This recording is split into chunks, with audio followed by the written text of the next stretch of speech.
ایک وقت تھا جب ہزاروں سال پہلے نمرود نام کا ایک بادشاہ تھا جو پوری دنیا پر حکومت کرتا تھا۔ وہ کلدیون قبیلے کا رولر تھا۔ شروع میں لوگ اسے ایک عادل اور سچا انسان کہتے تھے۔ اس کے لوگ ستاروں اور بتوں کی پوجا کرتے تھے۔ اس نے اپنی فوجیں جمع کی اور ایک ٹاور بنوایا اور اس پر کھڑے ہو کے آسمان کی طرف تیر چلائے۔ تیر خون میں تر ہو کے واپس آئے۔ سوال یہ ہے کہ خون کہاں سے آیا اور اللہ تعالیٰ نے نمرود کو اس غمان میں کیوں چھوڑ دیا کہ اس نے آسمان کے خدا کو زخمی کر دیا ہے۔ اس نے ایک بڑا اور طاقتور امپائر بنایا جو جنوب سے شمال تک پھیلا ہوا تھا۔ جب اسے اور زیادہ طاقت اور کنٹرول ملا، نمرود نے اپنے سٹیچوز بنائے اور خود کو خدا کہنے لگا۔ اس نے اپنے لوگوں سے کہا کہ وہ اس کی پوجا کریں۔ قرآن میں نمرود کا نام سیدھا نہیں لیا گیا، لیکن بہت سے لوگ مانتے ہیں کہ سورہ البقرہ میں اسی کا ذکر ہے، کیونکہ اللہ سبحانہ و تعالیٰ نے اسے طاقت اور حکومت دی تھی، لیکن وہ گھمنڈ میں ڈوب گیا اور نبی ابراہیم علیہ السلام سے جھگڑا کیا۔ بہت سے اسلامی عالموں کا یہ ماننا ہے کہ یہ شخص نمرود ہی تھا اور وہ بیبیلون اور پوری زمین کا سب سے ظالم اور کھونکھار حکمران بن گیا۔ نمرود دنیا کا پہلا شخص تھا جس نے کہا کہ میں خدا ہوں۔ اس ظالم شخص نے بیبیلون شہر بنایا اور لوگوں کو تکلیف دینا شروع کیا۔ تاریخی منبع کہتے ہیں کہ نمرود نوح علیہ السلام کے فرزند حام کی نسل سے تھا۔ وہ حام کا نواسا اور کش کا بیٹا تھا۔ مانا جاتا ہے کہ حام کے خاندان سے آنے والے لوگ تاریخ کے شروع میں سب سے زیادہ جنگجو اور سخت حکمران تھے۔ انہوں نے انسانی تقدیر پر قابو پانے کی کوشش کی اور بڑے بڑے کنگڈمز بنائے۔ کوئی کہتے ہیں کہ انہوں نے مصر، لیبیا، عربیہ اور ہندوستان جیسے ملکوں کی بنیاد بھی رکھی۔ نمرود تاریخ میں ایک بہت طاقتور شخص تھا اور دنیا کا پہلا اور سب سے بڑا بادشاہ کہلایا۔ اس نے اناطولیہ کے جنوبی حصے جو کہ میسوپوٹامیہ کا شمالی علاقہ ہے وہاں تک فوج کشی کی اور بہت سے ملکوں کو ہرا دیا۔ منبع کہتے ہیں کہ اس نے نبی ابراہیم علیہ السلام کو آگ میں ڈالا اور لوگوں کو اللہ کے خلاف بغاوت پر ابھارا۔ پرانے عہد نامے میں نمرود کو ایک چالاک نجومی، بت پرست، شہر بنانے والا اور ظالم حکمران کہا گیا، جس نے معصوم بچوں کو قتل کیا اور جنگلی جانوروں پر قابو رکھا۔ یہ بھی کہا جاتا ہے کہ اس کے سماج میں اسے اور اس کی بیوی کو خدائی مقام دیا گیا اور ان کی پوجا بھی کی جاتی تھی۔ نمرود نے خود کو خدا کہلانے کے بعد ایک بڑا مندر بنایا جو بتوں سے بھرا ہوا تھا۔ اس کی حکومت تقریباً 400 سال تک چلی۔ قرآن میں ایسی 91 آیت ہے جو ابراہیم علیہ السلام اور نمرود کے درمیان جھگڑے سے متعلق ہے۔ اس کے علاوہ اور بھی آیتیں ہیں جو سزا اور اس آگ کا ذکر کرتی ہیں جس میں ابراہیم علیہ السلام کو ڈالا گیا، جو نمرود سے منسوب ہے۔ نمرود کے سماج میں بت نہ صرف پوجے جاتے تھے بلکہ لوگ یہ مانتے تھے کہ وہ کھا سکتے ہیں، پی سکتے ہیں اور بول بھی سکتے ہیں۔ لوگ ان سے کھانا، شفا اور معافی مانگتے تھے۔ ان کا خیال تھا کہ بت زندگی اور موت دے سکتے ہیں اور ہر چیز پر ان کا قابو ہے۔ لوگوں کا آخرت پر کوئی یقین نہیں تھا۔ بتوں کے ساتھ ساتھ وہ ستاروں اور سیاروں کی بھی پوجا کرتے تھے اور سورج کو سب سے طاقتور مانتے تھے۔ لوگ بہت سے بت رکھتے تھے، ان کی حفاظت کرتے اور یہ ثابت کرنے کی کوشش کرتے کہ یہ بت سب سے بہتر ہے۔ مندر جہاں بت رکھے جاتے تھے وہاں لوگوں کے معاملات کا فیصلہ بھی ہوتا تھا۔ جو کوئی ان کے عقیدوں یا روایتوں کو نہ مانتا اسے سزا دی جاتی تھی، کبھی پتھر مار کر، کبھی جلا وطن کر کے یا کبھی آگ میں پھینک کر۔ یہ سماج دوسروں کے عقیدوں کو سیریس نہیں لیتا تھا بلکہ انہیں خطرناک سمجھتا تھا۔ ایک دن نمرود نے ایک بہت واضح خواب دیکھا۔ دن کے وقت اس نے خواب میں ایک چمکتی روشنی دیکھی جو آسمان سے اتری، جو سورج اور چاند سے بھی زیادہ چمک رہی تھی۔ نمرود پسینے میں ڈوب گیا اور پریشان ہو کر اٹھا۔ اس نے اپنے بھروسے مند فلگروں سے خواب کی تعبیر پوچھی۔ انہوں نے بتایا کہ اس کے ملک میں جلد ہی ایک لڑکا پیدا ہوگا جو لوگوں کا مذہب بدل دے گا اور آخر میں نمرود کو قتل کر دے گا۔ یہ سن کر ظالم بادشاہ نے فوراً حکم دیا کہ سب نئے پیدا ہونے والے لڑکوں کو قتل کر دیا جائے۔ چند دنوں میں بہت سے معصوم لڑکوں کو بے رحمی سے قتل کر دیا گیا۔ اس وقت ابراہیم علیہ السلام کی والدہ کے قریب پیدائش کا وقت تھا، لیکن حکم واضح تھا، اگر لڑکا پیدا ہوا تو اسے قتل کر دیا جائے گا۔ ابراہیم علیہ السلام کی والدہ نے گہری سوچ میں ڈوب کر اپنے شوہر عزر سے کہا کہ مندر جاؤ اور میرے لیے دعا کرو۔ اگر لڑکا ہوا تو میں اسے تمہارے پاس لاؤں گی اور تم اسے نمرود کے سامنے پیش کر سکتے ہو تاکہ نمرود کا بھروسہ جیتا جائے۔ یہ صرف ایک چال تھی۔ جب عزر گیا تو والدہ نے ابراہیم علیہ السلام کو جنم دیا اور چپکے سے انہیں ایک غار میں چھپا دیا۔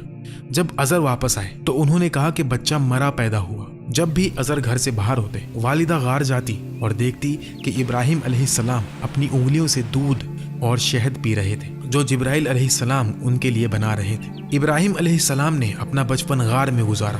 جب وہ جوان ہوئے تو انہوں نے اللہ کی وحدانیت کا پیغام پھیلانا شروع کیا۔ वक्त गुजरता गया और नमरूद अपना ख्वाब भूल गया। इब्राहिम अलैहिस्सलाम गार से बाहर आए। आखिर में अजर को पता चला कि उनका बेटा जिंदा है। इस्लामी मनबा कहते हैं कि इब्राहिम अलैहिस्सलाम दरमियानी कद, हेजल आंखों, मेहरबान, खूबसूरत चेहरे के मालिक थे। कहा जाता है कि वो नबी मोहम्मद सल्लल्लाहु अलैहि वसल्लम से बहुत मिलते जुलते थे। जब इब्राहिम अलैहिस्सलाम बड़े हुए तो उन्हें अपने वालिद के बनाए बुतों से तकलीफ होने लगी। अजर मानते थे कि ये बुत खुदा हैं, लेकिन इब्राहिम अलैहिस्सलाम ने शुरू से ही इस सोच को रद्द किया। एक रात इब्राहिम अलैहिस्सलाम को नींद ना आई तो वो घर से बाहर निकलकर उस पहाड़ पर गए जहां वो अक्सर जाते थे, बिल्कुल नबी मोहम्मद सल्लल्लाहु अलैहि वसल्लम की तरह, जो रात को गार में रहते थे। उस रात आसमान बिल्कुल साफ था। इब्राहिम अलैहिस्सलाम ने सितारों और सैयारों को देखा जिनकी लोग पूजा करते थे, और इससे वो बहुत उदास हुए। सुबह होने पर वो अपने वालिद से कहने के लिए तैयार थे कि वो इन चीजों की पूजा करने वालों के बारे में क्या सोचते हैं। कुरान में अल्लाह बताते हैं, और वो वक्त भी याद करने के लायक है जब इब्राहिम ने अपने बाप आजर से कहा था, तुम क्या बुतों को माबूद बनाते हो? मैं देखता हूँ कि तुम और तुम्हारी कौम खुली गुमराही में हो। इस गुफ्तगू के बाद इब्राहिम अलैहिस्सलाम ने अपनी कौम से बहस शुरू की। उनकी कौम चांद, ज़ोहरा, सूरज और 7 दूसरे सैयारों की पूजा करती थी। उन्हें समझाने के लिए इब्राहिम अलैहिस्सलाम ने वाज़ेह और मकूल दलाइल दी। कुरान में एक मिसाल यूं बयान की गई, यानी जब रात ने उनको पर्दाए तारीकी से ढांप लिया तो आसमान में एक सितारा नजर पड़ा। कहने लगे ये मेरा परवरदिगार है। जब वो गायब हो गया तो कहने लगे कि मुझे गायब हो जाने वाले तो पसंद नहीं। फिर जब चांद को देखा कि चमक रहा है तो कहने लगे ये मेरा परवरदिगार है।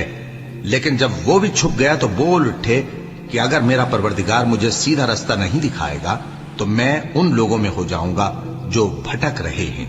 इस बहस में इब्राहिम अलैहिस्सलाम ने अपनी कौम को बताया कि आसमान की ये चीजें खुदा नहीं हो सकती, क्योंकि वो दिखाई देती हैं और गायब हो जाती हैं और उनकी जगह दूसरी चीजें ले लेती है। एक असली खुदा कभी गायब नहीं होता या अपनी जगह नहीं छोड़ता। इब्राहिम अलैहिस्सलाम अपनी कौम को अल्लाह सुब्हानहू व तआला की वहदानियत और उसी की इबादत की तरफ ले जाने की पूरी कोशिश कर रहे थे। नमरूद चाहता था कि इस जमीन के सब लोग उसके सामने झुकें, और उसने अपने लोगों के साथ बहुत बुरा बर्ताव किया। इसी वक्त अल्लाह ने इब्राहिम अलैहिस्सलाम को नबी बनाकर भेजा ताकि वो जालिम नमरूद और उसकी कौम को अल्लाह के अहकाम सिखाए। इब्राहिम अलैहिस्सलाम ने पहले इस तरक्की याफ्ता समाज को मकूल और दलील के साथ समझाना चाहा। वो चाहते थे कि लोग अपने झूठे खुदाओं पर शक करें, लेकिन सच बोलने की कीमत चुकानी पड़ी। सच बोलना हमेशा मुश्किल रहा है। उनके सच्चे अल्फाज की वजह से लोगों ने उनके लिए अपने दरवाजे बंद कर दिए और उन्हें गद्दार कहा। ये जवान शख्स जो बेजान बुतों की पूजा पर सवाल उठाते थे, जो ना देख सकते थे ना सुन सकते थे, उनका पहला सामना अपने वालिद के गुस्से से हुआ। अजर ने उन्हें कत्ल करने की धमकी दी। जवाब में इब्राहिम अलैहिस्सलाम ने सब्र और इज्जत से कहा कि वो अपने वालिद के लिए माफ़ी की दुआ करेंगे और बुत परस्ती से दूर रहेंगे। वो नहीं चाहते थे कि उनके वालिद हमेशा के लिए आग में जले। आखिर में अल्लाह के यकीन के साथ इब्राहिम अलैहिस्सलाम को अपने वालिद का घर छोड़ना पड़ा। जब इब्राहिम अलैहिस्सलाम ने अपने वालिद का घर छोड़ा और अकेले हो गए, तब भी उन्होंने अपनी कौम को चेतावनी देना नहीं छोड़ा। वो उन्हें अल्लाह की खूबसूरती, ताकत, हिकमत और वहदानियत के बारे में समझाना चाहते थे, लेकिन लोग बुतों की पूजा करते रहे। इब्राहिम अलैहिस्सलाम ने हार नहीं मानी और एक खास प्लान बनाया। काल्दियन कबीला साल में एक बार एक त्योहार के लिए शहर छोड़कर जाता था। इब्राहिम अलैहिस्सलाम ने इस बड़े इवेंट का इंतजार किया ताकि वो मंदिर जा सके बिना किसी के देखे। मंदिर में सोने, तांबे और लकड़ी के बुत थे। जब गलियां खाली हो गई, इब्राहिम अलैहिस्सलाम एक तेज कुल्हाड़ी लेकर मंदिर में दाखिल हुए। उन्होंने पत्थर और लकड़ी के बुतों और उनके सामने रखे खाने को देखा और बुतों से कहा, क्या तुम अपने सामने रखा खाना नहीं खाते? तुम्हें क्या हुआ कि तुम बोलते नहीं? बिना किसी डर के उन्होंने कुल्हाड़ी उठाई और झूठे खुदाओं को तोड़ना शुरू किया जो उनकी कौम पूजती थी। उन्होंने सबको तोड़ दिया सिवाय सबसे बड़े बुत के, और कुल्हाड़ी उसके गले में लटका दी।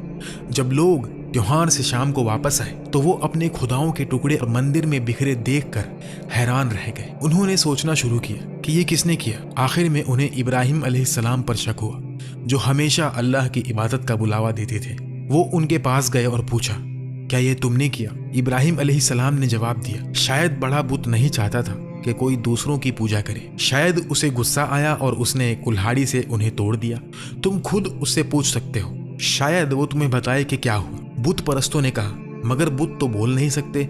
इब्राहिम अलैहिस्सलाम ने कहा, अगर वो बोल भी नहीं सकते और अपनी हिफाजत नहीं कर सकते तो वो तुम्हारी हिफाजत कैसे करेंगे? क्या तुम अब भी नहीं समझते? नबी इब्राहिम अलैहिस्सलाम ने वाज़े और मकूल दलाइल से उन्हें हरा दिया, यहाँ तक कि कौम के रहनुमा और दीनी आलिमों के पास कोई जवाब नहीं था। लेकिन उनके घमंड ने उन्हें गलती कबूल करने से रोका। इसके बजाय उन्होंने अपनी ताकत का इस्तेमाल किया और इब्राहिम अलैहिस्सलाम को गिरफ्तार कर लिया, उन्हें जंजीरों में बांधा और नमरूद के वापस आने का इंतजार किया। जब वो वापस आया तो रहनुमाओं ने उसे एक जवान शख्स इब्राहिम अलैहिस्सलाम के बारे में बताया, जिसने बुत परस्ती से इनकार किया और उनके खुदाओं को तोड़ दिया। नमरूद ने इब्राहिम अलैहिस्सलाम को बुलाया और पहले उन्हें समझाना चाहा, लेकिन जब वो नाकाम रहा तो बहुत गुस्से में आ गया। कुरान उनकी मुलाकात और बहस के बारे में बताता है, भला तुमने उस शख्स को नहीं देखा जो उस गुरूर के सबब से कि अल्लाह ने उसको सल्तनत बख्शी थी, इब्राहिम से अपने परवरदिगार के बारे में झगड़ने लगा।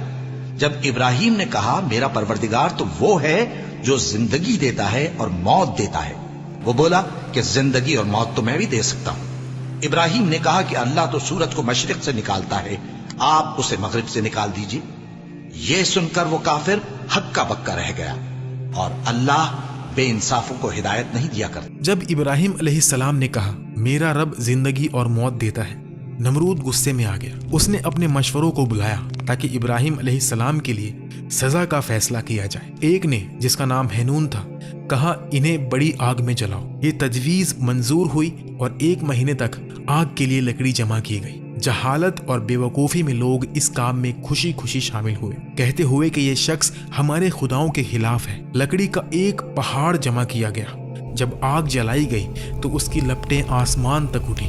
आग इतनी गर्म थी कि परिंदे उसके करीब भी नहीं उड़ सकते थे। जब सब कुछ तैयार हुआ, लोग आग के गिर्द जमा हुए। इब्राहिम अलैहिस्सलाम को जंजीरों में बांध कर लाया गया। उनके हाथ और पांव बंधे हुए थे, लेकिन वो अल्लाह के दोस्त अल खलील थे। हालांकि वो एक खतरनाक हालात में थे।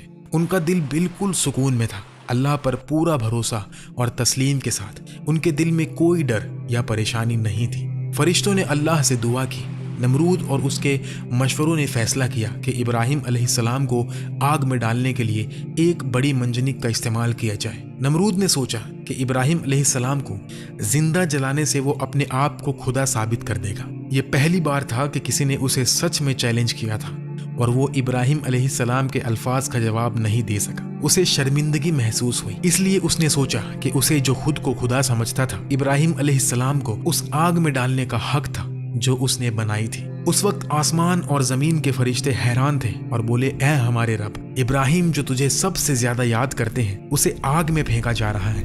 वो तेरे नबी है जो तुझे कभी नहीं भूलते। हमें उनकी मदद करने की इजाजत दे। तब अल्लाह ने इजाजत दी। एक फरिश्ता इब्राहिम अलैहिस्सलाम के पास आया और कहा, हवा मेरे काबू में है, अगर आप चाहें तो मैं आग को उड़ा दूं। दूसरा फरिश्ता बोला, पानी मेरे काबू में है, अगर आप चाहें तो मैं पानी डालकर आग बुझा दूं। तीसरा फरिश्ता बोला, जमीन मेरे काबू में है, अगर आप चाहें तो मैं आग को जमीन में निगल दूं। लेकिन इब्राहिम अलैहिस्सलाम ने सबका जवाब दिया, दोस्त और उसके महबूब के दरमियान ना आओ। जो मेरा रब चाहे मैं उसे कबूल करता हूँ। अगर वो मुझे बचाए तो ये उसकी मेहरबानी है, अगर वो मुझे जला दे तो ये मेरी कमजोरियां की वजह से है। मैं सब्र करूंगा इंशाअल्लाह। जब उन्हें मंजनिक में रखा गया और आग में डालने वाले थे, इब्राहिम अलैहिस्सलाम ने कहा, अल्लाह हमारे लिए काफ़ी है और वो सबसे बेहतर है जिस पर भरोसा किया जाए। जब इब्राहिम अलैहिस्सलाम आग में फेंके जाने वाले थे, जिब्रील अलैहिस्सलाम आए और पूछे, क्या आपकी कोई ख्वाहिश है? इब्राहिम अलैहिस्सलाम ने जवाब दिया, हाँ, एक दरख्वास्त है, लेकिन तुमसे नहीं। जिब्रील अलैहिस्सलाम हैरान हुए और पूछा, आप अल्लाह से क्यों नहीं मांगते कि वो आपको बचाए? इब्राहिम अलैहिस्सलाम ने कहा, वो मेरी हालात जानता है। जिसने आग को जलने की इजाज़त दी वो उसके हुक्म से ही जलती है। आग सिर्फ इसलिए नहीं जलती कि वो आग है, बल्कि अल्लाह के हुक्म से जलती है। इब्राहिम अलैहिस्सलाम ये समझते थे, इसलिए अगर आग ने उन्हें जलाया तो ये सिर्फ अल्लाह की मर्जी से होगा और वो अल्लाह की मर्जी से राजी थे। अल्लाह के लिए वो आग में जाने को भी तैयार थे। जब वो आग में गिरने वाले थे और चारों तरफ गर्मी महसूस कर रहे थे, अल्लाह ने हुक्म दिया, ऐ आग, इब्राहिम के लिए ठंडी اور امن والی ہو جا۔ اللہ کے حکم سے حالانکہ آگ جل رہی تھی اس نے ابراہیم علیہ السلام کو نقصان نہیں پہنچایا، صرف ان کی رسی جلی جو انہیں باندھی ہوئی تھی۔ ابراہیم علیہ السلام سکون سے رہے، اللہ کی حمد و ثنا کی اور ان کا دل اللہ کے عشق سے بھرا ہوا تھا۔ انہیں کوئی ڈر یا پچھتاوا نہیں تھا۔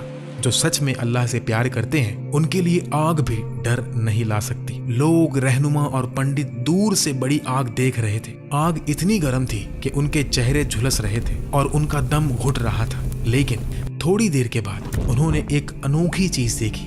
کوئی آگ سے باہر نکل رہا تھا۔ یہ کوئی اور نہیں، ابراہیم علیہ السلام تھے۔ وہ سلامتی سے باہر آئے اور ان کا چہرہ اللہ کی رحمت کے نور سے چمک رہا تھا۔ وہ سکون سے آگ سے باہر چلے۔ کافروں نے یہ معجزہ دیکھا اور ہار مان لی۔ یہ معجزہ بت پرستوں کے لیے شرمندگی کا باعث بنا، لیکن اس نے ان کے دل کے گھمنڈ کی آگ کو ٹھنڈا نہیں کیا۔ نمرود نے ایک بار اپنے لوگوں سے کہا، اگر آسمان میں کوئی خدا ہے تو میں اس تک پہنچ کر اسے ہرا دوں گا۔ اس نے ایک بڑا ٹاور بنانے کا حکم دیا۔ کوئی کہتے ہیں کہ یہ ٹاور کئی دنوں یا ہفتوں تک بنتا رہا۔ جب وہ اس کے اوپر پہنچا تو اس نے اپنا تیر کمان لایا اور آسمان کی طرف نشانہ لگا کر تیر چلائے۔ کہا جاتا ہے کہ اللہ نے اس گھمنڈ بھرے کام کا جواب دیا اور تیر خون سے لت پت واپس آیا۔ نمرود کے سپاہیوں نے یہ دیکھا اور چلائے، دیکھو اس نے آسمان کے خدا کو زخمی کر دیا۔ لیکن یہ صرف ان کا جھوٹا گھمنڈ تھا۔ اللہ نے انہیں ایک نشانی دکھائی تاکہ نمرود کو چھوٹا کیا جائے، لیکن نمرود پھر بھی نہیں سمجھا۔ وہ اپنے گھمنڈ میں ڈوبا رہا۔ اس نے ابراہیم علیہ السلام کو بلایا اور کہا، اپنے اللہ کو بلاؤ، میں اس سے اپنی پوری فوج کے ساتھ لڑوں گا۔ پھر اس نے ابراہیم علیہ السلام کو بھیج دیا۔ تھوڑی دیر انتظار کے بعد نمرود نے دیکھا کہ ابراہیم علیہ السلام دور سے چلے آ رہے ہیں، لیکن ان کے پیچھے کوئی فوج نہیں تھی۔ اس نے زور سے ہنس کر کہا، اب مجھے شرمندگی محسوس ہو رہی ہے۔ میں نے اتنی بڑی فوج جمع کی لیکن تم کسی کو نہیں لائے۔ کیا میں نے یہ پوری فوج صرف تمہارے لیے تیار کی؟ تمہارے اللہ کہاں ہے؟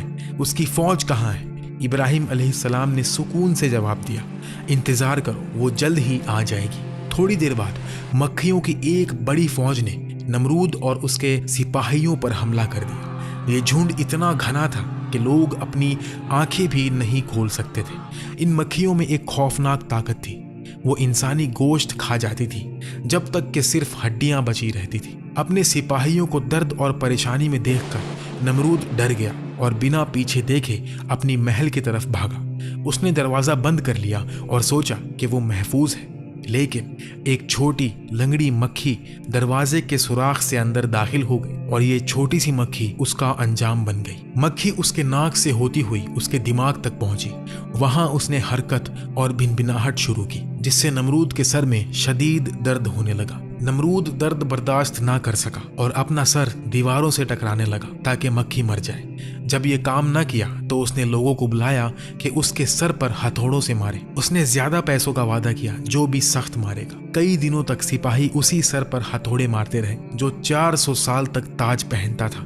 ہر بار نمرود کہتا کہ وہ اب بھی مکھی کی آواز سن رہا ہے اور وہ کہتا رہا کہ دوبارہ مارو۔ اللہ نے اس کا درد دن بدن بڑھایا، جب تک کہ ایک سپاہی نے اتنی زور سے اس کے سر پر ہتھوڑا مارا کہ وہ پھٹ گیا اور نمرود مر گیا۔ قرآن میں اللہ فرماتا ہے، ان لوگوں نے برا تو ان کا چاہا تھا مگر ہم نے انہی کو نقصان میں ڈال دیا۔ نمرود جو اپنی دنیاوی طاقت اور گھمنڈ میں مگن تھا، اور اس کی بدنصیب قوم سب مکھیوں کے ہاتھوں تباہ ہو گئی۔ ان کا خون چوس لیا گیا اور ان کے جسم ختم ہو گئے۔ یہ سب انسانیت کے لیے ایک واضح سبق ہے۔ نمرود کے ٹاور بنانے، آسمان میں تیر مارنے اور مکھیوں کے ہاتھوں مرنے کی باتیں قرآن یا صحیح حدیث سے ثابت نہیں۔ یہ کہانیاں یہودی، مسیحی اور قدیم میسوپوٹومیم روایتوں سے لی گئی ہے، جنہیں کچھ اسلامی مفسرین جیسے ابن کثیر اور قرطبی نے اپنی تفسیر میں شامل کیا۔ انہیں سمبولک سبق کے طور پر دیکھا جاتا ہے جو گھمنڈ اور اللہ کے خلاف بغاوت کے انجام کو دکھاتی ہے۔ قرآن میں نمرود کا نام صاف نہیں لیا گیا، لیکن سورہ البقرہ میں ایک شخص کا ذکر ہے جو ابراہیم علیہ السلام سے اللہ کے بارے میں جھگڑا کرتا ہے اور خود کو زندگی اور موت دینے والا کہتا ہے۔ مفسرین اس شخص کو نمرود سے جوڑتے ہیں۔ اس کے علاوہ سورہ الانبیاء میں ابراہیم علیہ السلام کو آگ میں ڈالنے کا واقعہ ہے، جہاں اللہ نے آگ کو ان کے لیے ٹھنڈی اور امن والی کر دی۔ یہ قرآن سے ثابت ہے۔ صحیح حدیث میں بھی ابراہیم علیہ السلام کے آگ کا واقعے کا ذکر ملتا ہے، جیسے صحیح بخاری और सही मुस्लिम में ये रिवायतें दीनी सबक सिखाती हैं कि घमंड का अंजाम जिल्लत है और अल्लाह की कुदरत सब पर गालिब है।